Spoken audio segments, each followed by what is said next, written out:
নমস্কার বন্ধুরা, শুভ্রাজ কিচেনে সবাইকে স্বাগত।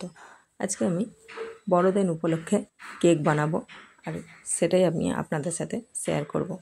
টুটি ফ্রুটি দিয়ে চকো কেক আজকে আমি বানাবো। ভীষণ ভালো হয়, খেতে হয়। চলুন দেখা যাক আমার কি লাগবে। প্রথমেই আমি একটা বড় বাটি নিয়েছি। এই বাটিতে এবার আমি নিয়ে নিচ্ছি মোটামুটি 200 গ্রাম পরিমাণ গুঁড়ো চিনি, নিয়ে নিলাম 1 কাপ পরিমাণ দুধটা আমি জাল দিয়ে ঠান্ডা করেই রেখেছিলাম। আর নিয়ে নেব 1/2 কাপ পরিমাণ সাদা তেল। খুব ভালো করে এখন এগুলো মিশিয়ে নিলাম। দিয়ে দেব ময়দা। এখানে আমি 2 কাপ পরিমাণ ময়দা নিয়েছি, মানে 500 গ্রাম ময়দা। দিয়ে দিচ্ছি স্বাদ মতো লবণ, 1/2 চা চামচ লবণ দিয়ে দিলাম। দিয়ে দিচ্ছি 2 চা চামচ বেকিং পাউডার আর 1 চা চামচ বেকিং সোডা।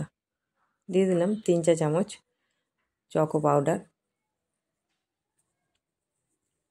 আর দিয়ে দেবো এসেন্স অফ ভ্যানিলা 2 চা চামচ। খুব ভালো করে এখন আমি ব্যাটারটা রেডি করব। এইভাবে খুব ভালো করে কিন্তু মেশাতে হবে, আর খুব ভালো করে ফেটাতেও হবে, তাতে কেকটা খুবই সফট খেতে হবে। এখন আমি ব্যাটারটা কিন্তু রেডি হয়ে গেছে। এখন একটা ফয়েল নিয়ে নিয়েছি, সিলভার ফয়েল। খুব ভালো করে তেল ব্রাশ করে নিচ্ছি আমি। বেশ কিছুটা ব্যাটার এখন আমি তেল ব্রাশ করা হয়ে গেছে। আপনারা চাইলে কিন্তু এটা কেক টিনেও বানাতে পারেন। কেক টিন থাকলে কেক টিনেই বানাতে পারেন। বেশ কিছুটা ব্যাটার আমি এখন এখানে দিয়ে দেব। প্রথমেই আমি সব ব্যাটারটা দিচ্ছি না। এবার আমি উপর থেকে কিছুটা টুটি ফুটি আমি মিশিয়ে ওপরে ছড়িয়ে দিচ্ছি। দিয়ে আমি আবার ওপর থেকে কিছুটা ব্যাটার আবারও দিয়ে দিচ্ছি। দিয়ে আবারও দিয়ে দিলাম আমি টুটি ফুটি, বেশ কিছুটা টুটি ফুটি সাজিয়ে দিচ্ছি, আর দিয়ে দেবো কিশমিশ।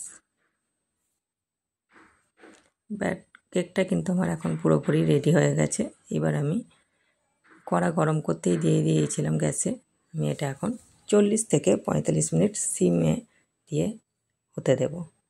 কেকটা আমি পরে দেখাচ্ছি 40-45 মিনিট বাদে। দেখুন কেকটা কিন্তু পুরোপুরি আমার হয়ে গেছে। এখন একটা চামচে দিয়ে এইভাবে দেখলেই বোঝা যাবে। ভিডিওটা যদি ভালো লেগে থাকে একটা লাইক দেবেন, কমেন্টের মাধ্যমে জানাবেন কেমন লাগলো, আর বন্ধুদের সাথে বেশি বেশি করে শেয়ার করবেন। সাবস্ক্রাইব করার জন্য অনুরোধ রইল।